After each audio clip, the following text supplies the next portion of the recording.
Assalamualaikum warahmatullahi wabarakatuh, saudaraku. Hari ini kita mau pasang reflektor pada bagasi belakang mobil. Ya, untuk kali ini mobil yang kita pasangkan adalah tipe D, di mana tipe tersebut tidak memiliki reflektor belakang. Maka kita pasangkan dengan model yang custom. Bagaimana cara pasangnya? Kita akan mulai. Tonton video ini sampai habis agar kalian semua mengerti cara pasangnya. Enjoy!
Hours later.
a drum as a toy for Christmas. Was one of the greatest innovators. The know to and the right. It's a holy art full of fans.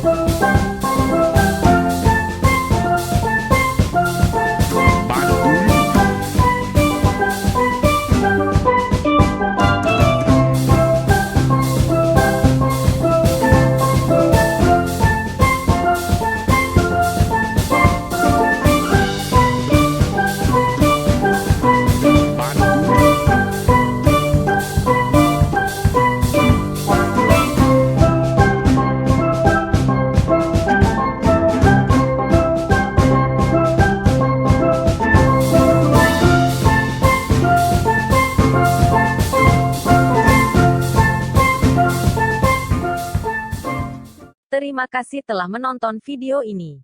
Jangan lupa di subscribe, like, dan bagikan.